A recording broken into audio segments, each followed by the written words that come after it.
تقریباً 10 اضلاع کے ڈپٹی کمشنر تو انہوں نے اپنے اعتماد کے ذاتی جاننے والے افسران کو لگا دیا. اس کے ساتھ ساتھ وہ تمام چیزوں کو انڈیپینڈنٹلی وہ ٹیکل کرنا شروع ہو گئے, چاہے وہ لاک ڈاؤن کا مسئلہ ہے, چاہے وہ کسی قسم کا بھی مسئلہ ہے. میرے اپنے جو دوست اور ذرائع بتاتے ہیں کہ لاک ڈاؤن سخت کرنے پہ بھی ان کو بہت زیادہ تحفظات تھے اور وہ چاہتے تھے کہ سخت ہوں. وہ یہ نہیں چاہتے تھے کہ اس طرح کے لاک ڈاؤن رہیں کہ بس کبھی ہو رہا ہے کبھی نہیں ہو رہا, کبھی سمارٹ ہو رہا ہے, کبھی آپ نے 100 ناکے لگا دیے, کبھی 100 ناکے اٹھا لیے. تو یہ بھی ایک بہت ساری وجوہات تھی. پھر دیکھنا یہ ہے کہ کل ہمارے صوبے کی کون سی بڑی شخصیت پرائم منسٹر صاحب سے ملی اور اس کے بعد 2-3 گھنٹوں کے اندر یہ فیصلہ آ گیا. آپ کو یہاں سے کلو نکالنا پڑے گا کہ چیف سیکرٹری کو کیوں بھیجا گیا. ایک تو کوسچن یہ ہے. تو ظاہری بات ہے کل ہمارے وزیر اعلیٰ صاحب ملے ہیں, ٹھیک ہے وہ نہیں انہوں نے کوئی شکایت لگائی ہوگی, لیکن اس ملاقات کے کچھ گھنٹوں بعد ہی چیف سیکرٹری کو 4 ماہ 27 دن کے بعد ہی تبدیل کر دیا جانا بہت سارے کوسچن ریز کر رہا ہے. صحیح. اچھا دورانیہ مجھے یہ بتائیے گا, اپارٹ آف آل دس ابھی ہم جس صورتحال سے نکل رہے ہیں چیف سیکرٹری کی تبدیلی, کیونکہ بہت سارے معاملات کو وہ پہلے دن سے دیکھ رہے تھے. اگر ہم کرونا وائرس کی صورتحال کو ہی دیکھیں, اب ایک دم سے نیا بندہ آنا اور رسپانسبلٹی سمجھنا اور چیزوں کو لے کر چلنا, اس میں ہم آگے دیکھ رہے ہیں ہر چیز میں ڈیلے ہے. ہم مزید ڈیلے کا شکار تو نہیں اس سے ہوتے چلے جائیں گے؟ میں جواد رفیق صاحب کو بہت پرانا جانتا ہوں. وہ کمشنر لاہور تھے تو میرا ان سے کلوز انٹریکشن تھا, اور سابق دور حکومت میں بھی انہوں نے بہت اچھی پوسٹ جو ہیں وہ انہوں نے انجوائے کی ہیں, اچھے طریقے سے چلائی بھی ہیں. لیکن وہ نا ایک نرم طبیعت انسان ہے, وہ ایک شگفتہ طبیعت اور سادہ مزاج انسان ہے. ان میں ایڈمنسٹریٹیولی اسٹرکٹنیس جو اعظم سلیمان صاحب میں تھی اس طرح سے ان میں نہیں ہے. اور مجھے اچھی طرح یاد ہے کہ شہباز شریف جب وزیر اعلیٰ پنجاب تھے اور یہ کمشنر لاہور تھے تو وہ اکثر جگہ پہ کہہ دیتے تھے کہ جواد صاحب آپ پروفیسر ہیں, آپ کو ڈنڈے کی ضرورت ہے. تو مجھے اکثر یہ بات یاد آتی ہے. اور حقیقتاً جواد رفیق صاحب چونکہ انگلش کے پروفیسر تھے اسلامیہ کالج اسلامی یونیورسٹی بہاولپور میں, تو اس کے بعد انہوں نے CSS کیا اور پھر یہاں آ گئے. تو شہباز شریف صاحب مذاق میں ان کو ایڈمنسٹریٹیولی یہ تانا دیتے تھے کہ آپ ڈنڈا اٹھائیں, ڈنڈے کی بڑی ضرورت ہے آپ کو, آپ بہت اچھا چلا رہے ہیں کمشنری, آپ ڈویژن بہت اچھا چلا رہے ہیں, لیکن ڈنڈا پکڑے ڈنڈا. تو یہ پریشر ان پہ رہتا تھا. تو اب یہ پریشر بھی ان پہ آئے گا. بالکل ایسے یہ گورنمنٹ جو اس وقت پنجاب کی ہے یہ کوئی اتنی سادہ گورنمنٹ نہیں ہے. اس میں فیصلہ سازی کا فقدان ہے, اس میں کوارڈینیشن جو ہے وہ بہتر نہیں ہے. وزراء کے آپس میں حالات کچھ بہت زیادہ سازگار نہیں ہے. مونوپلیز یعنی آپ یہ کہہ سکتے ہیں ایک بڑے چیلنج کا سامنا, مونوپلی ود ان کیبنٹ بہت ہیں. اور جواد رفیق صاحب کسی کا دل نہیں توڑتے تو ان کو سب کو خوش رکھنا بہت مشکل ہوگا. ہر ایک بندے کو oblige کرنا, اس کے مرضی کے بندہ اس کے مرضی کے چلیں جی, ہم تو جواد رفیق ملک صاحب کو گڈ لک ہی کہہ سکتے ہیں, وش ہی کر سکتے ہیں کہ وہ معاملات کو بہتر طریقے سے بہتر انداز میں خوش اسلوبی سے سر انجام دے سکیں. آگے بڑھیں گے. CM صاحب کے سٹیٹمنٹ میں شیئر کرنا چاہوں گی, سماجی فاصلہ ہی کرونا سے بچاؤ کا ضامن ہے. وزیر اعلیٰ یہ کہتے ہیں عوام کو بے یار و مددگار نہیں چھوڑیں گے. اب چھوڑا کس نے یار, مجھے آپ بتائیں بے یار و مددگار. اور کس سماجی فاصلے کی بات کی جا رہی ہے؟ سماجی فاصلہ رکھنے کے جو SOP تھے, جو آپ نے ایک چیز کی تھی کہ آپ نے لاک ڈاؤن کیا تھا, آپ تو ان سب چیزوں سے باہر آ گئے ہیں. اب کس طرح سماجی فاصلے کی آپ بات کر رہے ہیں؟ اور آپ پھر یہ کہتے ہیں جی ہم بے یار و مددگار نہیں چھوڑیں گے. اب تو آپ کے پاس ایک حل ہے کہ آپ لاہور کی ہر گلی کے باہر ایک کانسٹیبل کھڑا کر دیں, بالکل, جو وہ کسی کو باری نہ نکلنے دے. اب اسی طریقے سے آپ لوگوں کو پابند کر سکتے ہیں. دوسری بات آپ نے کہا جی کہ سماجی فاصلہ اپنانا ہوگا. اپنانا یہ میرے کہنے پہ اور بحیثیت سرکار وزیر اعلیٰ پنجاب کے chief executive of the province ان کے کہنے میں بہت فرق ہے. ان کا کہا جانا حکم ہونا ہے, ان کا کہا جانا اپنا معاملے پہ عمل درآمد ہونا ہے, ان کا کہا جانا ایک وزڈم ہونا ہے, ایک ویژن ہونا ہے, اور ان کا کہا جانا ایک فیصلہ ہونا ہے. اور میرا کہا جانا ایک تجویز ہونا ہے, میرا کہا جانا ایک سوچ سمجھ بوجھ ہونا ہے. اگر کوئی مانے, اب بطور میڈیا ورکر آپ کو بھی اگر کوئی سمجھے, تو بہت فرق ہے. آپ فیصلہ سازی کریں وزیر اعلیٰ صاحب. آپ یہ لاک ڈاؤن کی جو بات کر رہے ہیں, لوگوں کو سماجی رابطوں کی تجویز دے رہے ہیں, آپ اس پہ عمل درآمد کروائیں. ہاں اگر آپ کے پاس کوئی عمل درآمد کرانے کا میکنزم ہے تو ویل اینڈ گڈ, آپ کی تجویز بہت اچھی ہے اور پوری دنیا یہ کہہ رہی ہے, آپ اکیلے نہیں کہہ رہے. WHO سے لے کے امریکہ, کینیڈا, رشیا, جاپان, آسٹریلیا, کون سا ملک یہ بات نہیں کر رہا, لیکن وہ اس پہ عمل درآمد کراتے نظر آ رہے ہیں. وہاں پہ زیادہ لوگ مہذب ہیں, وہاں کی قومیں زیادہ مہذب ہیں, سوشل ڈسٹینسنگ کا مظاہرہ کرتی ہیں. اور یہاں آپ نے لاک ڈاؤن میں نرمی کی تو ہماری قوم کیا کر رہی ہے, ہمارے لوگ کیا کر رہے ہیں, وہ بھی ہم دیکھ رہے ہیں. غریب لوگ ہیں, پریشان ہیں معاشی طور پہ, دیہڑی دار ہیں. آپ اس کے لیے کوئی معاشی میکنزم نہیں بنا پا رہے, تو کم از کم آپ ان کے ساتھ یہ رویہ بھی نہ. آپ ایک فیصلہ کریں, آپ فیصلہ کر کے رسک لیں, رسک لے کے وہ اچھا بھی ہو سکتا ہے برا بھی ہو سکتا بالکل ہے. ایسے ہی اگر آپ لاک ڈاؤن رکھتے ہیں تو تب بھی معاشی رسک ہے آپ کے لیے, آپ کو لینا پڑے گا. بالکل ایسے ہی ہے. اگر آپ اسمارٹ لاک ڈاؤن کرتے ہیں تو تب بھی ایک پینڈیمک کے حوالے سے آپ کو ایک رسک کا سامنا ہے, وہ بھی آپ کو اٹھانا پڑے گا. تو دونوں صورتوں میں آپ نے کیلکولیٹ کرنا ہے کہ آپ نے بڑے رسک کی طرف جانا ہے کہ چھوٹے رسک کی طرف جانا ہے. جبکہ آپ دنیا میں یہ بھی کہتے پھر رہے ہیں جی کہ پنجاب میں جو سبسڈی اور پنجاب میں جو کفالت کے ذریعے, احساس کفالت کے ذریعے, روز مددگار کے ذریعے, جوانوں کے پروگرام کے ذریعے جو پیسے ہم دے رہے ہیں وہ کوئی بھی صوبہ نہیں دے رہا. چلیں ایسا کر رہے ہوں گے. اس کی ایک اور مثال میرے سامنے, ہم نے لاسٹ ویک دیکھا دالوں کی قیمتوں میں کمی کی گئی اور اب آپ نے جو دالیں نہیں مل رہی, میں وہی آپ کو کہہ رہی ہوں, اور پھر 60 روپے قیمتوں میں اضافہ بھی کر دیا گیا ہے. تو یہ ریلیف کہاں دی جا رہی ہے, اس پہ ہم بات کریں گے. بریک کا وقت ہوا ہے, بریک کے بعد دوبارہ حاضر ہوں گے. Stay with us. بریک کے بعد آپ کو ایک بار پھر سے خوش آمدید کہیں گے. تو بریک سے پہلے درن نایاب بات کر رہے تھے کہ سی ایم صاحب کہہ رہے ہیں کہ احساس فنڈ دیا جا رہا ہے, لوگوں کو پیسے فراہم کیے جا رہے ہیں, لوگوں کی کیئر کی جا رہی ہے. تو یہ جو دالیں سستی کی گئی تھی ایک بار پھر سے 60 روپے تک کا اضافہ کر دیا گیا ہے, یہ کیا کیا جا رہا ہے؟ نا میں وہی بات کرتا کہ دالیں سستی کر دی آپ نے کچھ دن کے لیے بہت اچھا پبلسٹی بھی لی, آپ نے لوگوں کی ہمدردیاں بھی لی, آپ نے اچھی خواہشات بھی لی, لیکن کچھ دن بعد اس کا اتنا بیڈ امپیکٹ ہوا کہ آپ نے اس میں ایک بہت زیادہ اضافہ کیا اور اضافہ کرنے کے باوجود وہ مارکیٹ سے غائب ہو. بالکل ایسے ہی. یہ ایک کوسچن آ گیا کہ چلیں ٹھیک ہے, آپ نے اگر اس پہ بہت زیادہ اضافہ کر دیا ہے, بہت زیادہ اضافہ آپ کو سمجھ ہی نہیں آیا کہاں سے ہو گیا ہے. مجھے صرف یہ بتا دیں جب سستی کی گئی تھی تب مارکیٹ میں اویلیبل تھی, تب بھی اویلیبل نہیں تھی, پھر یہ لوگوں کو صرف اچھا بن کے کیوں دکھایا جا رہا ہے کہ قیمت کم کی ہے, آپ جا کے خریداری کر لیں. یوٹیلیٹی سٹور پہ لائنیں لگی رہیں, دالیں نہیں تھی, مارکیٹوں میں لوگوں کو دالیں نہیں مل رہی تھی. اب جب مہنگی کر دی گئی ہیں تو اب کیسے مل جائیں گی؟ تو بہت اچھی جگہوں پہ بھی بہت ساری آئٹمز شارٹ ہونا شروع ہو گئی ہیں. آپ کو ایک میں کچھ دن پہلے مجھے بھی ضرورت تھی تو ایک برانڈ کا گھی لینا تھا, آئل لینا تھا, وہ 20 دن مارکیٹ میں نہیں آیا. اب روز جا کے ملٹیپل 2-3 سٹور سے پوچھا کہ یار کیا معاملہ ہے, کیوں نہیں آ رہا؟ وہ کہتے جی وہ سپلائی پیچھے سے انہوں روک دی ہے, وہ کر ہی نہیں رہے. تو میں نے کہا کیا وجوہات ہے کہ وہ سپلائی ان کے پاس کہتے ہیں لیکن وہ دے نہیں رہے. تو پھر وہ کس چیز کا ویٹ کر رہے تھے؟ کیا آپ کا کام نہیں تھا کہ ایسے لوگ جن کے پاس سپلائی بھی ہے, جن کے گودام بھی بھرے ہوئے ہیں, جن کے پاس چیز موجود ہے اور وہ مارکیٹ میں نہیں دے رہے, تو یہ تو جرم ہے. بالکل ایسے ہی. اور یہی تو آرڈیننس کے تحت جو آپ نے ذخیرہ اندوزی کا لگایا ہے اس کے تحت. اچھا اب پھر یہاں پہ میں یہ چیز ضرور مینشن کرنا چاہوں گی, بار بار ہم یہ کہتے ہیں کہ یہ صرف کارروائیاں جو ہیں, یہ صرف جو مینشن کیا جاتا ہے ذخیرہ اندوزوں کو نہیں چھوڑا جائے گا, لوگوں کا احتسال نہیں ہونے دیا جائے گا. یہ بند کرنے کے لیے سٹیٹمنٹس جو ہیں وہ ریڈی رکھی ہوتی ہیں اور جیب سے نسخہ برائے میڈیا نکال کے فوراً جو ہے پریس ریلیز بنا کے جاری کر دیا جاتا ہے. میں بڑے عرصے سے یہ بات کہہ رہا ہوں کہ وزیر اعلیٰ صاحب کو ان چیزوں کا ادراک بھی نہیں ہوگا جو ان کے نام سے پریس ریلیزیں جاری ہو جاتی ہیں اور ہمیں میڈیا کو مجبور ہو کے ظاہر باتیں چلانا پڑتا ہے. مجھے صرف یہ بتا دیں کہ اب نیا کیا ہو رہا ہے؟ ہمیشہ جب رمضان آتا ہے قیمتوں میں ڈبل ٹرپل اضافہ ہو جاتا ہے. آپ نے دالوں کی قیمتوں میں اضافہ کر دیا, پھر آپ نے کھجوروں کی قیمتوں میں 30 سے 40% اضافہ کر دیا. تو وہ جو سب اچھا کہا جا رہا ہے, سبسڈی کی باتیں کی جا رہی ہیں, جو آپ نے یہ کہا کہ رمضان بازاروں کی سبسڈی جو ہے وہ بجلی کی قیمتوں میں شفٹ کر دی جائے گی, یہ کیا جائے گا, وہ کیا جائے گا, حالات تو ویسے کے ویسے ہی ہیں. میرا خیال ہے کہ اس کی ٹوپی اس کے سر والا فارمولا اپنایا جا رہا ہے, کیونکہ پیسے کا جو والیوم ہے وہ تو آپ کے پاس اتنا ہی ہے.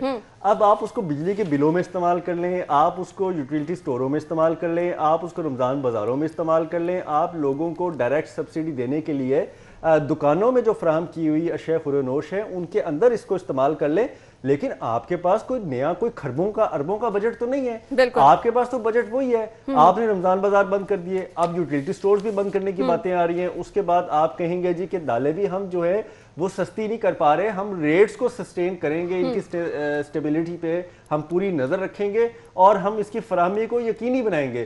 پہلے آپ کے پاس ریٹس کنٹرول کرنے کی اتھارٹی نہیں تھی, اب ریٹس کنٹرول نہیں ہو رہے, تو اب آپ کو یہ اتھارٹی سمجھ نہیں آ رہی کہ ہم نے چیزوں کو پرووائڈ کیسے کرنا ہے. آپ ٹھیک ہے مہنگائی اتنی زیادہ ہو گئی ہے, آپ وہ مہنگے ریٹس پہ چیزیں پرووائڈ کر کے آپ مارکیٹ کے شیلفز اور دکانوں کے کاؤنٹرز بھر کے دکھا دیں تو یہ بھی ہم بڑا احسان مان لیں گے. ہم پریس ریلیز دیکھ کے آپ کے تمام بیانات کی قدر کرتے ہیں, آپ کے ہم جذبات کی قدر کرتے ہیں, لیکن دنیا میں حقیقت اور ہے. آپ لاہور کی مارکیٹوں میں نکلیں, آپ کمشنر صاحب, ڈپٹی کمشنر صاحب, تمام اسسٹنٹ کمشنر صاحبان کو نکال کے آپ حقیقت پوچھیں تو صحیح. آپ خود کسی طریقے سے, میں دیکھ رہا تھا سوشل میڈیا میں بڑی تنقید ہو رہی ہے, لیکن ایک اچھا عمل ہے کہ ایک وفاقی حکومت کی ایک نمائندہ ہیں جو خود مارکیٹ میں جا کے وہ چیک کر رہی ہیں کہ احساس کفالت کے 12,000 روپے کون لے رہے ہیں, انہوں نے نقاب کیا, وہ ٹھیک ہے ایک پولیٹیکل سٹنٹ ہے, لیکن وہ پولیٹیکل سٹنٹ کیا تو ہے, کچھ آپ کے سامنے تو آئے گا نا, ریئلٹی پہ وہ پرچون کی دکان پہ جا کے, ایزی لوڈ والے ایزی پیسے والی دکان پہ جا کے انہوں نے کچھ سٹنٹ کیا تو ہے. آپ خدا کے لیے کچھ ایسا سٹنٹ کر کے دیکھ لیں, آپ کو مارکیٹ میں نکل کے لوگوں کے مسائل جان کے اس پہ ایکشن کرنے کے آپ کو فائدے ہی ملیں گے. بالکل ایسا اور میڈیا اس کو ایکنالج کرے گا. میڈیا چلیں آپ سٹنٹ بھی ایسا کوئی نہ کریں, آپ کے جو پرائز کنٹرول مجسٹریٹ ہیں آپ انہی کی ڈیوٹیاں لگا دیں, وہی اپنے کام اگر ٹائم سے کر لیں گے, وہی اپنی ذمہ داری اگر نبھا لیں گے, میرے خیال سے آپ کو ایکسٹرا ایفرٹ کی ضرورت نہیں پڑے گی. رکھی ہوتی ہے اپنی گاڑی میں, ایک بک دی ہوتی ہے اپنے ریڈر کو, ایک بک دی ہوتی ہے اپنے ڈرائیور کو, ٹھیک ہے, تینوں جو ہیں وہ مارکیٹ میں مجسٹریٹ صاحب کے بہاف پہ جو ہے وہ چندے اکٹھے کرنے کی صورت میں جرمانے کر رہے ہوتے ہیں, اور ہر دکاندار کو کہہ رہے ہوتے ہیں کہ جی آپ کو جرمانہ کرنا ہے, اچھا چلو جی مہربانی کر دینے ہیں, تانوں پھر ایسے 1000 نہیں 500 کر دینے ہیں, 5000 نہیں 2000 کر دیتے ہیں, نیگوشیٹ کر کے جرمانے کر رہے ہیں. اور شام کو اپنی بک جو ہے وہ اتنے کوپن خالی دکھا دیں گے کہ دیکھیں جی ہم نے تو اتنے جرمانے کر کے اور ہم نے اتنی ساری بنا کے رپورٹ جو ہے وہ کمشنر ڈپٹی کمشنر صاحب کو بھجوا دی ہے, جبکہ مارکیٹ میں اس کا زیرو امپیکٹ ہوتا ہے. بالکل ایسا اگر ایک بندہ ذخیرہ اندوزی کر کے 10,000 روپے کما رہا ہے, میں معمولی بات کر رہا ہوں, اور وہ 2,000 روپے آپ کو جرمانہ دے رہا ہے, تو مجھے انا بتائیے کون سے گھاٹے کا سودا ہے؟ بالکل نہیں, بالکل یہ آپ کو بالکل سادہ گھریلو زبان کی ریاضی ہے جو میتھمیٹکس ہے, جو آپ کو سمجھنی چاہیے کہ ایک بندہ معمولی دکاندار 10,000 روپے کی وہ اضافی نرخوں کے ساتھ کمائی کر لیتا ہے, 2,000 آپ کو جرمانے کی صورت میں مجسٹریٹ صاحب کو بھی دے دیتا ہے, دکاندار بھی خوش, مجسٹریٹ بھی خوش, اوپر سرکار بھی خوش, اور شام کو ایک پریس ریلیز آ جاتی ہے کہ آج شہر میں اتنی کارروائیاں کی گئی ہیں, پرائز کنٹرول مجسٹریٹ نے 1,000 لوگوں کو چلان کر دیا اور 50 لاکھ روپے جمع کر دیے. بالکل ایسے. اور پھر اس پہ پھر جو لوگ رونا روتے ہیں کہ وہ جب بھی مارکیٹ میں جاتے ہیں پھر یہ کہہ دیا جاتا ہے کہ میڈیا جو ہے وہ نیگیٹو چیزیں ہائی لائٹ اور دوسری بات ہے کہ یہ پرائز کنٹرول مجسٹریٹس, ان کے عملے اور یہ جتنے ہمارے میونسپل کارپوریشن کے افسران ہیں, آپ ان کی صحتیں دیکھیں. بالکل آپ کو لگتا ہے کہ کہیں سے ان کو پریشانی ہے نوکری کی, آپ کو لگتا ہے کہ ان کو کہیں پہ عوام کا درد ہے, وہ جرمانہ بھی کرتے ہیں, وہاں سے مفت سامان بھی اٹھاتے ہیں, اس کے بعد ریڈیو سے بھی سامان اکٹھا کرتے ہیں, شام کو اپنے گھر میں وہ پورے راشن کا بندوبست کر کے آرام سے گھر جا کے. آنیسٹلی اسپیکنگ پھر ہم جس آفت میں مبتلا ہیں ہم اس کے خاتمے کی بات کر رہے ہیں, تو پہلے سب سے ہمیں یہ چیزیں درست کرنی ہیں, اپنے رویے درست کرنے ہیں تاکہ ہم مشکل وقت سے باہر نکل سکیں. اب آپ کو فیلڈ فورس ہی آپ کی جو مجسٹریٹس ہیں, جو MCL کے افسران ہیں, جو میونسپل کارپوریشن کے افسران ہیں, وہی اگر آپ کو دھوکہ دے رہے ہیں تو اس میں تو کوئی کچھ نہیں کر سکتا. بالکل ایسے ہی, وہ آپ کو فیلڈ رپورٹنگ ہی غلط کر رہے ہیں, بالکل ایسے, کوئی بندہ اس میں کچھ نہیں کر سکتا, اور اس کا جو خمیازہ ہے وہ ہمیں بھگتنا ہوگا. بالکل ایسے. بہت بہت شکریہ درِ نیاب آپ کے وقت کے لیے. ناظرین بریک کا وقت ہوا ہے, بریک کے بعد آپ ہیڈ لائنز جانیں, ہم دوبارہ حاضر ہوں گے, ہمارے ساتھ رہیے.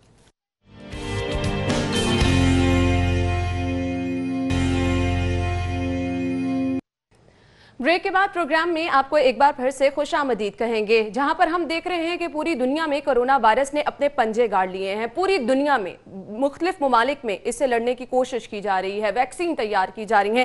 وہیں ہم بار بار ان لوگوں کا بھی ذکر کرتے ہیں جو کہ فرنٹ لائن پہ موجود ہیں, اپنی ذمہ داریاں سر انجام دے رہے ہیں. ہمارے پولیس اہلکار, ہمارے ٹریفک پولیس اہلکار, اور سب سے پہلے ہمارے ڈاکٹرز, اور اس کے ساتھ ساتھ جن کا ذکر ہم بہت کم کرتے ہیں کیونکہ ہم خود بھی وہی ذمہ داریاں نبھا رہے ہوتے ہیں, وہ ہیں ہمارے صحافی, جو کہ آپ کو فیلڈ میں نظر آتے ہیں, جو کہ آپ کو دفاتر میں کام کرتے نظر آتے ہیں.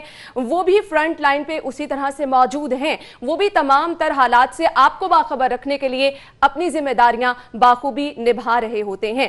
ہمارے ہی ایک ساتھی صحافی پروڈیوسر جو کہ کرونا وائرس کا شکار ہو گئے, ان کی کہانی وہی آپ کو بہتر طریقے سے بتا سکیں گے. لیکن میں آپ کو بتاؤں کہ انتہائی محنتی, انتہائی ریسپانسبل, اور میں ان کو پرسنلی جانتی ہوں کیونکہ جب میں نیوز کرتی رہی تو میرا ان سے بہت زیادہ رابطہ رہتا تھا. پھر آپ سٹوری ڈسکس کر رہے ہیں, پھر آپ کو کوئی ایشو ہے نیوز سے ریلیٹڈ, وہ سب چیزیں ڈسکس کر رہے ہیں, تو جتنی میں تعریف کروں اتنی ہی کم ہے, کیونکہ میں نے ان کو اپنے کام میں بہت زیادہ ذمہ داری سے کام کرتے ہوئے دیکھا ہے. اور پھر جب وہ کرونا وائرس سے لڑے تو انہوں نے یہ بھی ثابت کر دیا کہ وہ انتہائی بہادر انسان بھی ہیں. جی ہاں, میں بات کر رہی ہوں ہمارے نیوز پروڈیوسر ہیں سید اسد ندیم, جو کہ اس ٹائم ہمارے ساتھ اسٹوڈیو میں موجود ہیں. ان سے جانیں گے کہ ان کا یہ تمام وقت کیسے گزرا اور پھر اتنی ہمت کہاں سے آئی. السلام علیکم اسد, کیا حال چال ہے آپ کا؟ الحمدللہ, آپ بتائیں. تھینک یو سو مچ, آپ نے ہمیں ٹائم دیا کیونکہ میں نے بات کی کہ آپ تو بڑے مصروف رہتے ہیں. خیر, کرونا وائرس کا آپ شکار ہوئے, جب پتہ چلا ایک دم سے تو کیا جذبات تھے؟ سب سے شاکنگ وہی تھا کہ جب پتہ لگا, کیونکہ مجھے اس کوئی خاطر خواہ سمٹم نہیں تھے, مطلب ایک کھانسی تھی نارمل تھی, مگر میری ٹریولنگ ہسٹری تھی کراچی ٹو لاہور. تو میں نے احتیاطاً, مطلب آفس والوں نے بھی کہا کہ آپ نے ٹریول کیا تو احتیاطاً ٹیسٹ کروا لیں کیونکہ ایک وائرس چلا ہوا ہے. تو پھر میں نے ٹیسٹ اچانک مطلب آفس والوں سے نے کروا دیا, تو وہ مجھے, میں تو نارمل تھا کیونکہ مطلب ایسے کوئی خاطر خاص سمٹم بالکل آپ کو میں نے دیکھا آپ آفس آ رہے تھے روٹین کی طرح اپنا کام بھی کر رہے تھے, وہ کیونکہ کوئی خاطر خاص سمٹم نہیں تھے, مگر ایک ٹریولنگ کی وجہ سے ایک احتیاطاً ٹیسٹ کروا لیا. تو مگر جب وہ رات کو رپورٹ آئی مجھے پتہ لگا کہ وہ پازیٹیو آیا ہے, تو سب سے شاکنگ تو یہ ایک تو تھا کہ یار کرونا ہی ہو گیا, اور پھر وہ جس طرح ایک ہائپ کریٹ تھی کہ مطلب ہم بات اور بس ختم, تو ایک پل کو تو لگا کہ جیسے واقعی زندگی شاید رک جائے گی. اور پھر سب سے مشکل مومنٹ یہ تھا کہ میں اپنے گھر والوں کو کیسے بتا سکوں کہ مجھے یہ بہت مشکل ہو جاتا جو رپورٹ ہے وہ پازیٹیو آ گئی ہے. تو خیر میں نے اپنے فادر کو سائڈ پہ بلا کر میں نے کہا کہ مجھے پازیٹیو آ گیا اور میں اوپر کوارنٹائن ہو رہا ہوں روم میں, تو باقیوں کو آپ ہی بتا دیں, میرے میں تو ہمت نہیں ہے بتانے کی. صحیح صحیح. اچھا لیکن میں نے جیسے کہ آپ کو ہاسپٹل میں دیکھا, جو آپ نے اپنی ویڈیوز یوٹیوب پہ آپ شیئر کرتے رہے, اس میں جو آپ کا جذبہ تھا نا, وہ جو مجھے نہیں لگتا آپ کے چہرے پہ کہیں سے ڈر نظر آ رہا تھا. اوبیسلی ایک دم سے پتہ چلتا ہے آپ پریشان تو ضرور ہوتے ہیں, لیکن وہ پریشانی جب آپ ہاسپٹل میں تھے بالکل آپ ریلیکس نظر آئے, اس کی کیا وجہ تھی؟ ایک سمپل سی بات ہے کہ جب بھی اللہ تعالیٰ کسی پہ کوئی پریشانی یا مشکل ڈالتا ہے نا, تو اس میں اتنی ہی ہمت دیتا ہے کہ وہ اس کا مقابلہ اللہ تعالیٰ ہی ہمت دے دیتا ہے. بالکل آپ نے صحیح کہا, کیونکہ اگر کوئی کام ہے نا, مطلب اگر وہ 14 دن کا کوارنٹائن ہے تو وہ آپ رو کے پورا کر لیں یا ہنس کے کر لیں, وہ آپ نے پورا کرنا ہی ہے. تو بہتر یہی ہے کہ آپ اس کو پازیٹیو ہو کے پورا کر لیں. کچھ ہاسپٹل کا اپنا ایکسپیرینس شیئر کیجیے گا, وہ جو کوارنٹین کا ٹائم تھا آپ نے کس طرح سے گزارا, 14 ڈیز آپ نے بتایا, کیا مصروفیات آپ کی وہاں پر رہتی تھی؟ ایز سچ آپ کو کوئی سمٹمز نہیں تھے, کوئی میڈیکیشن وغیرہ ساتھ ساتھ چلتی رہی؟ میڈیکیشن تو 2-3 ٹیبلٹس تھیں, ایک زیزوٹ ٹیبلٹ تھی جو کہ 2 دن انہوں نے دی, ایک سی وی کیئر تھی. تو مگر میں یہ ضرور کہوں گا کہ کبھی بھی اس کو ایسے نہ یوز کرنا شروع کر دیں, میں بتا رہا ہوں وہ ڈاکٹر سے پوچھ کے ہی آپ نے یوز کرنی ہے. اور دوسرا یہ کہ سائیکولوجیکلی جو مسئلے مسائل آتے ہیں, اگر کوئی لوگ اللہ نہ کرے کسی کو کوارنٹائن میں جانا پڑے, تو سائیکولوجیکلی آپ نے بالکل نہیں ہارنا. میں سب لوگوں سے یہی کہوں گا, کیونکہ ہم جب وہاں جاتے ہیں تو وہ ڈاکٹرز کا رویہ کچھ ایسا ہوتا ہے جو کہ غلط نہیں ہوتا, وہ اپنی احتیاط کرتے ہیں کیونکہ ان کی بھی فیملیز ہیں, ان کے بھی بچے ہیں. بالکل ایسے تو وہ اگر آپ سے بات کرتے ہوئے منہ ادھر کر رہے ہیں یا آپ کو کہہ رہے ہیں کہ منہ ادھر کر لیں, یا اگر آپ کو کوئی چیز نہیں پکڑا رہے, تو ہمیں اس چیز کو نا دل پر نہیں لینا چاہیے. بالکل obviously وہ لوگ فرنٹ لائن پہ موجود ہیں, وہ اگر اپنی احتیاط کریں گے تبھی وہ علاج معالجہ کر سکیں گے, کیونکہ ہم نے چلے جانا ہے, انہوں نے وہیں رہنا. بالکل ایسے ہی ہے, بالکل ایسے ہی. تو سب سے پہلے تو مطلب جو ڈاکٹرز تو ہیں, مگر پیرامیڈیکل سٹاف جس طرح سے ہماری کیئر کرتا ہے نا, وہ واقعی تحسین خراج تحسین کے حقدار ہیں. بالکل آپ نے صحیح کہا. اچھا اسد, اپنی ڈیورنگ کوارنٹین ٹائم جو ہے ویڈیوز بناتے رہے, وہ ایک ویڈیو آپ کے ساتھ میں ضرور شیئر کرنا چاہوں گی اس وقت. روزمرہ کا روٹین میں جو کھانا ہم کھاتے ہیں کوئی پرہیز نہیں ہے اس میں, جیسا کہ میں نے پچھلی ویڈیو میں بتایا تھا کہ کھانے پینے میں کوئی پابندی نہیں. باقی یہ ہے کہ وٹامن سی کا استعمال زیادہ سے زیادہ, جس طرح کہ آج کل کنوؤں کا سیزن ہے تو آپ کنو کھائیں, بلکہ آپ کے لیے میں نے کنو چھیل کے بھی رکھے ہوئے ہیں, جس طرح کیونکہ وٹامن سی اس میں بہت زیادہ ہیں, تو کنو آپ لازمی استعمال کریں اور بچوں کو بھی کھلائیں لازمی. اور دوسرا یہ ہے کہ ہاٹ فروٹس لیں زیادہ سے زیادہ, مگر اس طرح ہاٹ فروٹ میں ہم یہ ہے کہ ہم لوگ انڈے. صحیح, آپ نے اسد کی گفتگو دیکھی. اسد کھانے پینے کا میں آپ سے پوچھنا چاہوں گی, ویسے تو آپ نے بتا دیا کہ کوئی ایز سچ آپ لوگ وہاں پر پرہیزی کھانا نہیں کھاتے رہے, تو کیا آپ کی روٹین رہی؟ کچھ آپ کو وہاں پر ڈاکٹرز یا پھر پیرامیڈیکل سٹاف جو آتے تھے وہاں پر آپ کو دیکھنے ٹائم ٹو ٹائم, وہ سجیسٹ کرتے تھے آپ کو یہ چیز کھانی ہے, یہ چیز؟ جی میں آپ کو بتا دیتا ہوں کہ وہ بریک فاسٹ جو ہوتا تھا اس میں دلیا اور 2 کیلے اور بوائلڈ ایگز وہ ہوتے تھے, اور دوپہر میں کوئی بھی سبزی یا چکن, مگر ایک چکن پیس پہ ضرور دیتے تھے کیونکہ چکن میں مطلب پروٹین اور سب سے سستا پروٹین جو کہ سب کے لیے یوز میں وہ وہی ہے وہ, اور شام کو بھی کھانا. اور باقی ہم فروٹس وغیرہ جو ہے وہ اپنے طور پہ ہم لے لیتے تھے. مطلب ان دنوں تو اب تو کنو خیر ختم ہو گیا, مگر تب کنو کیونکہ اس میں وٹامن سی تھا, تو اب لوگ سوچیں گے اب کنو نہیں ہے تو وٹامن سی کہاں سے لیں, تو وہ CAC 1000 ایک جو مطلب بچپن میں بھی ہم کھاتے تھے شوق سے, بالکل, تو وہ کھائی جا سکتی ہے. صحیح, یعنی آپ کی ہم نے کوارنٹین میں بھی مصروفیات دیکھی, آپ لوگوں کو اپنا ایکسپیرینس بھی شیئر کرتے رہے. پھر بہت زبردست چیز جو میں نے دیکھی وہ یہ ہے کہ آپ نے لوگوں کو بار بار پازیٹیوٹی بتائی ہے. میڈیسن اگر آپ نے سیلف میڈیکیشن کی آپ نے مخالفت کی, بتایا کہ کون کون سی چیزیں آپ کو لینی چاہیے, کون کون سی چیزیں نہیں لینی چاہیے. یہ ایک پازیٹیو میسج ہے. میں نے سوشل میڈیا پہ بہت کم لوگوں کو یہ کردار ادا کرتے ہوئے دیکھا ہے. تو کیسے یہ خیال آیا, آس پاس کچھ ایسی چیزیں نہیں نظر آتی تھی جو آپ نے سوچا کہ نیگیٹو بھی ہیں, لوگوں کو بتانی چاہیے؟ یہ خیال مجھے ایسے آیا کہ جو پہلا دن تھا نا, تو میں صبح 8 بجے اٹھا اور رات 1:30 بجے تک میں کالز ہی ریسیو کرتا رہا لوگوں کی, مطلب کہ کیا ہوا, کیسا فیل کر رہے ہیں. تو میں نے سوچا کہ یار یہ تو وہ لوگ ہیں جو مجھے جانتے ہیں اور مجھ سے مطلب پوچھ لیتے ہیں, تو ان کی تسلی ہو جاتی ہے, کیونکہ لوگ ڈرے ہوئے تھے بہت زیادہ. تو پھر میں نے سوچا کہ یار کیوں نہ مطلب لوگوں کی اویئرنیس کے لیے ایک ویڈیو بنائی جائے مطلب جو اس کو دیکھ سکیں تاکہ جو خوف اور ڈر ہے بالکل وہ ختم ہو سکے. وہ مطلب میں تب بھی کہتا رہا کہ کرونا کا ہرگز مطلب موت نہیں ہے, کرونا کا ہرگز مطلب موت نہیں ہے. بالکل. اب ہمارے یہاں ہم کہتے ہیں کہ یار مطلب باہر اتنی اموات ہو رہی ہیں, مطلب فورن سے زیادہ تو ہم نہیں ترقی کر سکے, مطلب ہم ابھی ڈیولپنگ کنٹری ہیں. تو میں مطلب یہ کہنا چاہوں گا کہ جو فورن لوگ ہیں نا ان میں اور ہمیں فرق ہے جس کو ہمیں سمجھنے کی ضرورت ہے. ایک تو ایٹماسفیئر ہمارا ان سے بہت ڈیفرنٹ ہے, اور پھر جو ہمارا دین ہے وہ ایک بڑا باضابطہ دین ہے. بالکل صحیح. مطلب کہ اگر انگریز ہے, مطلب جو گورے ہیں, مطلب فورن میں ہم بات ہو رہی ہیں, تو ایک تو ان کی ایجز بہت زیادہ ہو چکی ہیں, اور دوسرا یہ کہ جو وائن ہے وہ ہمارے پھیپڑوں کو بہت زیادہ افیکٹ کرتی ہے. بالکل ایسے ہی ہے. تو ان کے یہاں تو اس کا استعمال بے دریغ ہے اور مطلب کوئی پابندی نہیں ہے, مگر الحمدللہ ہمارے اسلام میں اس پر پابندی ہے, اور جس کی وجہ سے ہمارے پھیپڑے یا لنگ اس طرح سے متاثر نہیں ہو رہے. یہ اللہ تعالیٰ کا خاص کرم ہے کہ اللہ تعالیٰ نے ہمیں محفوظ رکھا ہوا ہے. اسد آپ ماشاءاللہ ریکور ہو گئے ہیں, اپنی ڈیوٹی پر واپس آ گئے ہیں, مجھے بتائے گا کیسا لگ رہا ہے اور اب کتنی احتیاط کرنے کی سوچ لی آپ نے؟ بس احتیاط تو پہلے بھی تھی مگر وہ ہو گیا, مگر مجھے بڑا اچھا لگا یہاں. مطلب مجھے ایک خوف تھا کہ یار مطلب نہیں میں آفس جاؤں گا تو لوگ ڈر رہے ہوں گے کہ ایکسیپٹ کریں گے کہ نہیں, مگر الحمدللہ بڑا اچھا ویلکم کرنے کو ملا, اور مجھے بڑی کیا میسج دینا چاہیں گے دیکھنے والوں کو؟ میں بس یہی کہوں گا کہ کرونا سے ہرگز بھی ڈرنا نہیں, لڑنا ہے اور احتیاط کریں. اگر آپ کو گورنمنٹ کہہ رہی ہے کہ آپ گھروں میں رہیں تو رہیں, نو ڈاؤٹ کہ ہمارے یہاں مطلب بھوک اور افلاس اس طرح سے ہے کہ ہم نہیں, گورنمنٹ کو بھی چاہیے کہ جو غریب علاقے ہیں یا غریب لوگ ہیں ان میں راشن وغیرہ تقسیم کریں, کیونکہ اگر تو لوگ کرونا سے نہیں تو بھوک سے مر جائیں گے. بالکل, یہ سب چیزیں ساتھ ساتھ چلتی ہیں. تھینک یو سو مچ اسد, اللہ تعالیٰ آپ کو صحت تندرستی والی زندگی دے اور اسی طرح سے آپ کامیاب ہوتے رہیں. بہت شکریہ آپ کے وقت کے لیے.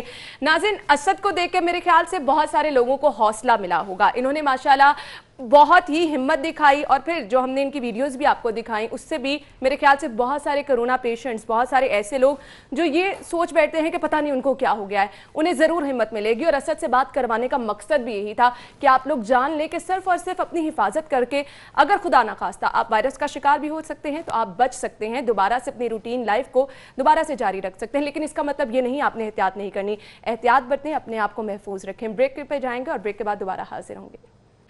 خوش آمدید کہیں گے. بریک سے پہلے ہمارے ساتھ اسد ندیم موجود تھے جنہوں نے کرونا کو شکست دی انتہائی بہادری سے, اور پھر جب ہم اسد کی بات کر رہے تھے تو ہم نے یہ دیکھا کہ ایسا کوئی سمٹمز نہیں تھے اور وہ بالکل تندرست تھے, لیکن وہ کرونا پازیٹیو تھے اور پھر انہوں نے اپنے آپ کو کوارنٹین کیا اور پھر وہ اس ٹائم سے باہر نکلے.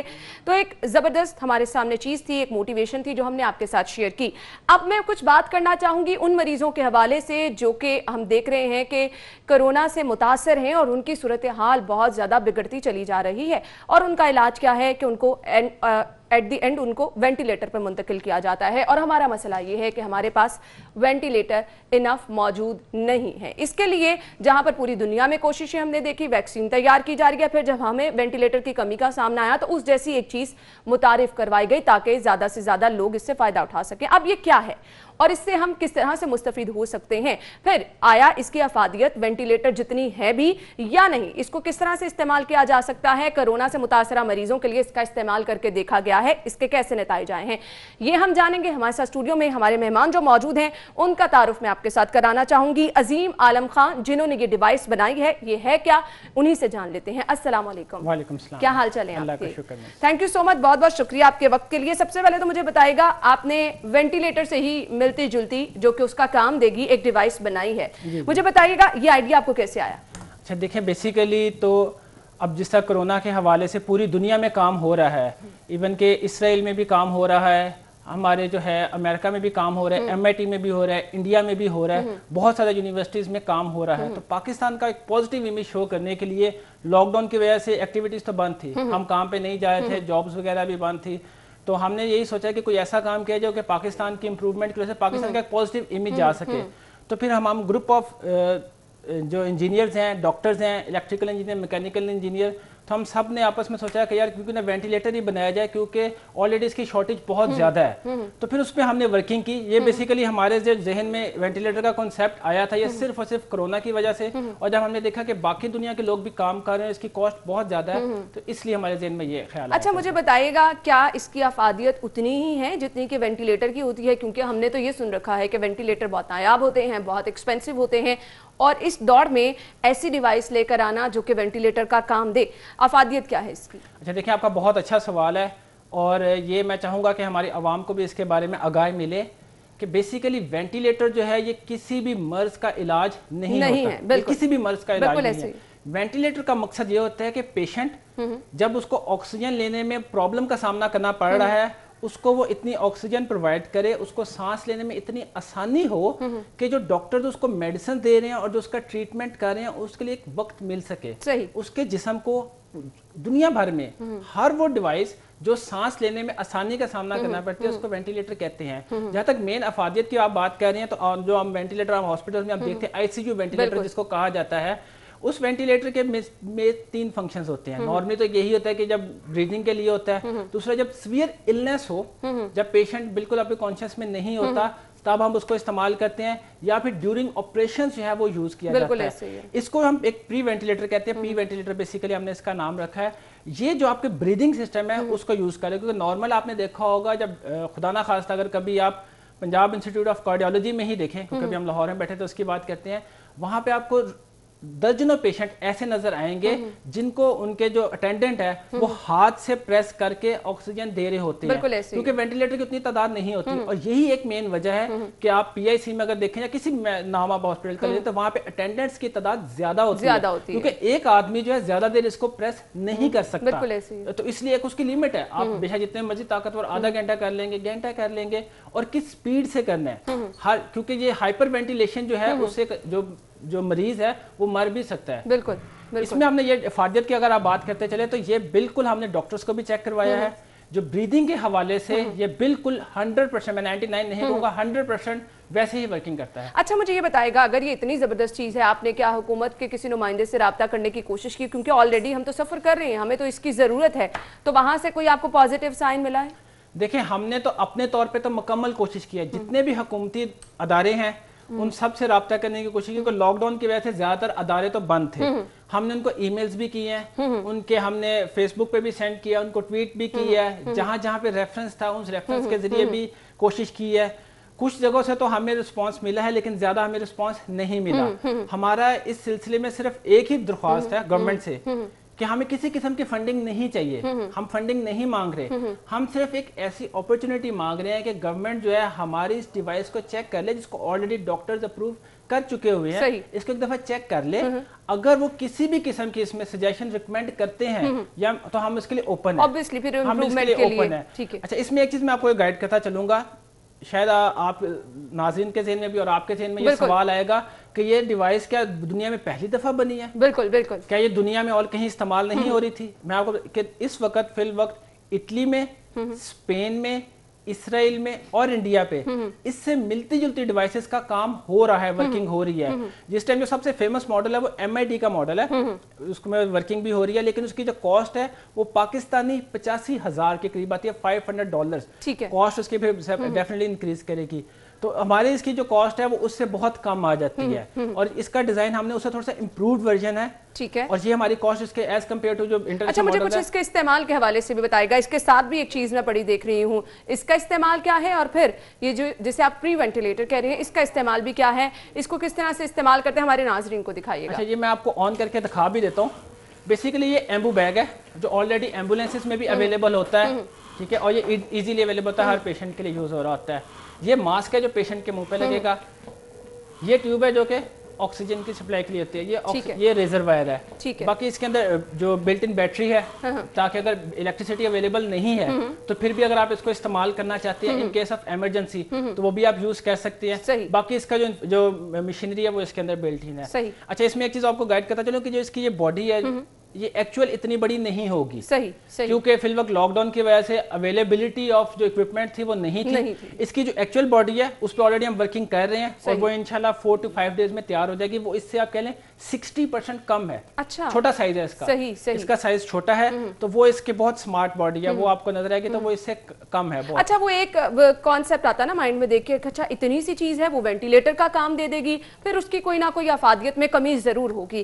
کیا آپ 100% شیور ہیں کہ یہ اس کا کام دے سکتی ہے وینٹیلیٹر کے؟ اس میں سوری آپ کی بات کٹ کر رہا ہوں, ضرور. اس میں جو وینٹیلیٹر جو ICU وینٹیلیٹر ہے نا اس کا یہ متبادل نہیں ہے. ہمیں کلیئر بات کرنی چاہیے کہ اس میں غلط بیانی کی آئی سی یو وینٹیلیٹر کا یہ متبادل نہیں ہے, کیونکہ آئی سی یو وینٹیلیٹر اس سینیریو پہ ہوتا ہے جب پیشنٹ کانشیس میں نہیں ہوتا.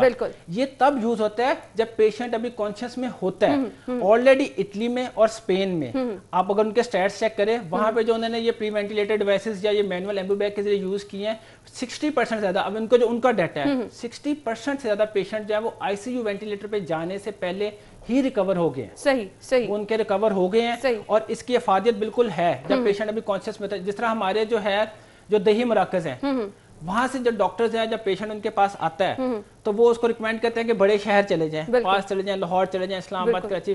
تو ڈیورنگ ایمبولینس یا وہاں پہ جو پیشنٹ ہے اس ٹائم, وہاں پہ اس کو یہ استعمال ہو سکتا ہے اور اس کی جان بچ سکتی ہے. کیونکہ نارملی زیادہ کیجولیٹیز کی ایک وجہ جو ہوتی ہے نا, وہ ہائپر وینٹیلیشن ہوتی ہے, کیونکہ اٹینڈنٹس کو نہیں پتا ہوتا کہ کتنی سپیڈ سے کتنا پریس کرنا ہے. بالکل آپ نے صحیح کہا کہ اٹینڈنٹ کو نہیں پتا ہوتا. اس کے استعمال کا بھی کیا کوئی اسپیسیفک طریقہ ہے؟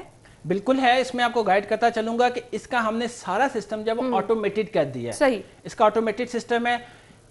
بچے کو کس حساب سے آکسیجن چاہیے, عام بندے کو کس حساب سے چاہیے, ایک بڑی عمر کے بندے کو کس حساب سے چاہیے, اب پیشنٹ کی ریکوائرمنٹ کتنی ہے کہ کون سے ماحول میں کس فریکوینسی سے چاہیے, وہ ساری ڈاکٹر ایڈجسٹ کر سکتا ہے. سمپلی اس کو ایڈجسٹ کر سکتا ہے. اس کو جو ہے اس پہ زیادہ جو ہے ٹریننگ کی بھی ضرورت نہیں پڑتی, اس میں ساری چیزیں اویلیبل ہیں. اب اس میں ایک چیز آپ کو اور گائیڈ کرتا چلوں گا کہ اس میں جو ہمارا اکوپمنٹ بھی یوز ہوئے ہیں وہ سارے ہی یوزر فرینڈلی ہیں.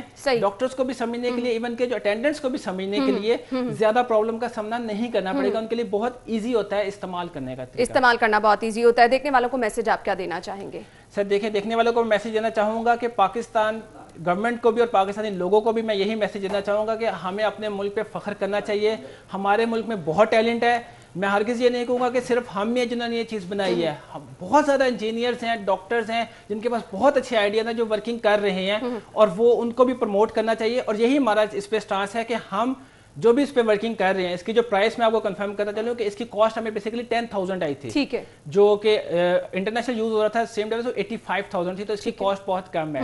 اور ہمارا اسی وجہ سے ہم گورنمنٹ سے بجائے فنڈنگ لینے کے ہم نے یہی ڈیسائیڈ کیا کہ جب اس کے سیل پہ جائیں گے تو اپنا 50% پروفٹ پاکستان کی جتنی بھی یونیورسٹیز ہیں اس میں جو R&D کے ڈپارٹمنٹ ہیں, جو اسٹوڈنٹس جن کو ریسرچ کے لیے پیسے چاہتے ہیں, وہ ہم ان کو ڈونیٹ کریں گے, اس پہ ورکنگ کریں گے. بلا شبہ اسی جذبے کی ضرورت ہوتی ہے اور بہت ہی زبردست کام آپ نے کیا ہے. تھینک یو سو مچ. میں گڈ لک بھی آپ کو کہنا چاہوں گی, کیونکہ آپ نے کہا کہ مزید آپ اس پہ کام کر رہے ہیں, تو اسی جذبے کی ضرورت ہوتی ہے. جب آپ کسی مشکل وقت میں ہوتے ہیں تو نئی نئی چیزیں آنا ہی جو ہے وہ آپ کو. بریک کے بعد پروگرام میں آپ کو ایک بار پھر سے خوش آمدید کہیں گے, اور ماہ مبارک رحمتوں برکتوں کا مہینہ جس کا آغاز باقاعدہ آج مغرب کے بعد سے ہی انشاءاللہ ہو جائے گا. کل ہم پہلا روزہ رکھیں گے. اب ماہ رمضان میں ہماری ذمہ داریاں جو ہیں مزید بڑھ گئی ہیں. پہلے ہم دیکھتے تھے لوگ مساجد میں جا رہے ہیں, نماز تراویح کا اہتمام کیا جا رہا ہے, جمعے کے بڑے بڑے اجتماعات ہو رہے ہیں. اس ماہ مبارک کی برکتیں, رونقیں ہی ہم نے دیکھی, بچپن سے ہی میں تو دیکھتی آ رہی ہوں کہ علیحدہ سے ہی ہیں. آپ کو فضا میں ایک تبدیلی نظر آتی ہے, لیکن انفارچونیٹلی ہم اس وقت بہت مشکل وقت میں ہیں, اور اس میں ہم سب لوگوں کو مل کر اپنا کردار ادا کرنا ہے. علماء کی جانب سے جو SOP بنائے جا رہے ہیں, جو ہدایات دی جا رہی ہیں, اس کے ساتھ ساتھ حکومت کی جانب سے جو ہدایات اس معاملے میں جاری کی گئی ہیں, ضرور میں تو ریکویسٹ کروں گی کہ آپ ان پر عمل درآمد کریں, تاکہ ہم خیر و عافیت کے ساتھ اس مہینے میں روزے بھی رکھ سکیں, اپنے آپ کو محفوظ بھی رکھ سکیں. خیر, انتظامات کے حوالے سے کچھ میں بات کرنا چاہوں گی, کچھ ماہ رمضان کے حوالے سے ہم بات کریں گے. ہمارے ساتھ اسٹوڈیو میں ہمارے مہمان جو موجود ہیں ان کا تعارف میں آپ کے ساتھ کرانا چاہوں گی. DG اوقاف سید طاہر رضا بخاری صاحب نے ہمیں جوائن کیا ہے. السلام علیکم. کیا حال چال ہے آپ کے؟ اللہ کا شکر ہے. سب سے پہلے میں شکریہ ادا کرنا چاہوں گی آپ کے وقت کا, بہت بہت شکریہ. ماہ رمضان کی آمد ہے, کیا کہنا چاہیں گے آپ مبارک مہینے کے حوالے سے؟ بس ماہ رمضان اللہ کا مہمان, اللہ کا یہ مہینہ ہے. نبی صلی اللہ علیہ وسلم نے شعبان کو فرمایا تھا کہ شعبان و شہری, کہ شعبان میرا مہینہ ہے اور رمضان اللہ کا مہینہ ہے, اور یہ ایک مہمان ہے. اور مہمان کے آنے کے ایک تو جب وہ آتا ہے تو اس وقت آپ ایک تاثر دیتے ہیں, ایک اس کے آنے سے پہلے جو ایک تیاری کرتے ہیں. اور آج کا جو دن ہے جس کو یہ ہے شعبان کا آج آخری دن, تو حضرت سلمان فارسی کہتے ہیں کہ نبی اکرم صلی اللہ علیہ وسلم اس دن میں ہمیں ایک خطبہ فرمایا کرتے تھے کہ قد اظلکم شہر عظیم مبارک, کہ لوگوں تم پر ایک ایسا جلیل القدر عظیم المرتبت مہینہ سایہ فگن ہونے والا ہے جس کی ایک رات کی عبادت 1000 مہینے سے بہتر ہے. سبحان اللہ. اور پھر اس مہینے کو نبی اکرم صلی اللہ علیہ وسلم نے فرمایا ہوا شہر الصبر, کہ یہ صبر کا مہینہ ہے. اور آپ نے فرمایا کہ ہوا شہر المواسات، یہ غم گساری کا مہینہ ہے. غم گساری اس اعتبار سے کہ جو آپ کے دسترخوان وسیع ہو جاتے ہیں اور احساس کا جو دائرہ ہے وہ بہت وسعت اختیار کر جاتا ہے کہ لوگ منت سے لوگوں کو لے کے جاتے ہیں کہ جی آئیں آپ میرے دسترخوان پر بیٹھ کر افطاری کریں. تو جو دین اسلام کا کلچر ہے، ثقافت ہے، اس کے اندر رواداری ہے، انسان دوستی ہے، غریب پروری ہے، دوسروں کے دکھوں اور غموں کو شیئر کرنا، یہ اس کی بنیادی اجزاء میں سے ہے. تو اس کا سب سے خوبصورت منظر اور مظہر وہ ہم اس مہینے میں دیکھتے ہیں. اور جیسا آپ نے ابتدا میں بات کی ہے کہ یہ اس مرتبہ جو رمضان المبارک آ رہا ہے تو اس میں تھوڑے حالات مختلف ہیں. تو ان مختلف حالات میں یا مشکل حالات میں ہماری ذمہ داری اور زیادہ بڑھ گئی. کم از کم میں جب سے روزے رکھ رہی ہوں یا میں جب سے ماہ مبارک کو دیکھ رہی ہوں، یہ بہت زیادہ ڈیفرنٹ اور مشکل وقت ہم پہ آیا ہے. اس پہ اب ہم نے کس طرح سے اپنی ذمہ داری نبھانی ہے؟ اس کو نبی صلی اللہ علیہ وسلم نے شہر الصبر کہا ہے. صحیح. اچھا، صبر ایک تو تکلیف پہ ہوتا ہے، اس پر صبر کریں. ایک یہ ہے کہ آپ ایک کام کرنا چاہتے ہیں لیکن مفاد عامہ کے پیش نظر آپ اپنے آپ کو روک لیں، بالکل یہ بھی صبر ہے. آپ مسجد میں جانا چاہتے ہیں، ثواب ہے، لیکن بعض اوقات مسجد میں نہ جانا یہ بھی خیر والی بات ہے، اس لیے کہ آپ کے جانے سے یا وہاں ہجوم ہونے سے ایک ایسی وبا جو موجود ہے اس کے اور زیادہ پھیلنے کا اندیشہ ہو سکتا ہے. بالکل آپ نے صحیح فرمایا. اور اب یہی میسج جب مسجد اور ممبر سے جائے گا نا، میرے خیال سے تب لوگوں کو زیادہ اس پر عمل درآمد کرنے میں میرا خیال ہے کہ جو ہوگی. مسجد اور محراب اور ممبر والے لوگ ہیں انہوں نے یہ میسج دینا شروع کر دیا ہے. مفتی منیب الرحمان نے کہا ہے، بالکل مولانا تقی عثمانی صاحب اس سے پہلے فرما چکے ہیں، اس سے پہلے ابتدا میں مولانا فضل الرحمان وہ فرما چکے ہیں. تو یہ ایک لیڈنگ لوگ ہیں اور جب کوئی لیڈر بات کرتے ہیں تو اس کا مطلب کہ اس پوری کمیونٹی کے جذبات اس کے اندر شامل ہوتے ہیں. تو ہمیں انسسٹ نہیں کرنا چاہیے کہ ہم نے ضرور ایسے ہی کرنا ہے. اپنے گھروں میں مسجدیں آباد کریں، اپنے گھروں کو اللہ کے ذکر سے آباد کریں. آپ گھر کا جو سربراہ ہے، جو کنبے کا سربراہ ہے، وہ اپنی سربراہی جو ہے مصلی امامت پہ کھڑا ہو کے اس کو بھی وہ، اور اس کے پیچھے اس کے اہل خانہ اگر نماز پڑھ رہے ہوں تو میں سمجھتا ہوں کہ شاید قبولیت کی یہ گھڑیاں. اور مسکنسپشن بھی ہے نا کہ اگر آپ مسجد میں جا کے نماز ادا کر رہے ہیں تو اس کا زیادہ ثواب ہے. اب ہمارے سامنے حالات بھی ہیں، اگر ہم گھر میں نماز ادا کر رہے ہیں حالات کو دیکھتے ہوئے تو اس کا ثواب کیا اتنا ہی ہوگا؟ ثواب اس کا اتنا ہی ہوگا. ٹھیک ہے. اس لیے کہ اب علماء نے آپ کو یہ گنجائش دے دی ہے اور یہ ایک اضطراری حالت ہے، مجبوری کی حالت ہے. ایک تو یہ کہ رمضان المبارک میں جو سنت کا ثواب ہے فرض کے برابر اور فرض کا ثواب پھر 70 فرائض کے برابر، اس میں مسجد اور غیر مسجد کی کوئی تخصیص نہیں ہے اور تقسیم نہیں ہے. گھر کے اندر بھی اتنا ہے، مسجد کے اندر بھی اتنا ہے. ظاہر ہے مسجد کا یہ اللہ کا گھر ہے لیکن مخصوص حالات میں اب جیسا حرم کعبہ بند ہو گیا ہے تو ایسی صورت میں پھر ہمارے لیے یہ اس میں بحث مباحثہ اس کا کوئی جواز ہی باقی نہیں رہ جاتا. خیر اب مسجد میں بھی اگر لوگ تراویح کے لیے آئیں گے، بہت محدود کہا جا رہا ہے تعداد میں لوگ آ سکتے ہیں، SOPs پہ عمل درآمد کرانا بھی بہت زیادہ ضروری ہے. اس کے لیے جو ایک تو گورنمنٹ نے فارمیٹ دیا ہے. ٹھیک ہے. پہلی بات یہ ہے کہ مسجد کی سپیس کتنی ہے اور اس سپیس کے مطابق 6 فٹ کے فاصلے کے ساتھ وہاں کتنے لوگ آ سکتے ہیں. اس کے لیے وہ ڈرائنگ بن گئی ہے، نشان آویزاں کر دیے گئے ہیں، جو وہاں سینیٹائزر ہے، صابن ہے، وغیرہ وغیرہ جو چیزیں، وہ ساری سپرے ہے، کلورین سے دھلائی ہے، یہ ساری چیزیں وہاں ہر چیز موجود ہے.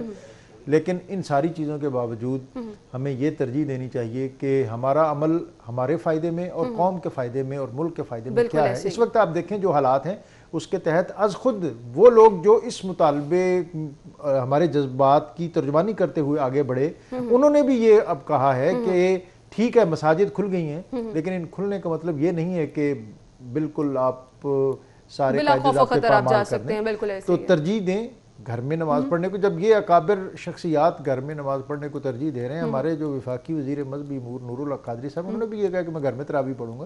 تو ہمیں بھی اپنے گھروں میں اہتمام کرنا چاہیے. 5-7 لوگ، ایک حافظ صاحب، قاری صاحب، ان کا اہتمام کریں، گھروں کو اللہ کے نور سے آراستہ کریں. اور اس کی برکات جو ہیں وہ بھی اس رمضان کے حوالے سے ہمیں اور زیادہ کیف اور سرور دیں گے اور اپنے گھروں کو آباد کرنا چاہیے. بالکل آپ نے صحیح فرمایا. اب کچھ میں کرونا وائرس کی وبا کے حوالے سے جاننا چاہوں گی. بلا شبہ ہم رمضان میں دیکھتے ہیں خصوصی عبادات کا اہتمام کیا جاتا ہے, ہر کسی کی کوشش ہوتی ہے 5 وقت کی نماز پڑھے, تراویح ادا کرے, قرآن پاک گھروں میں پڑھے جاتے ہیں.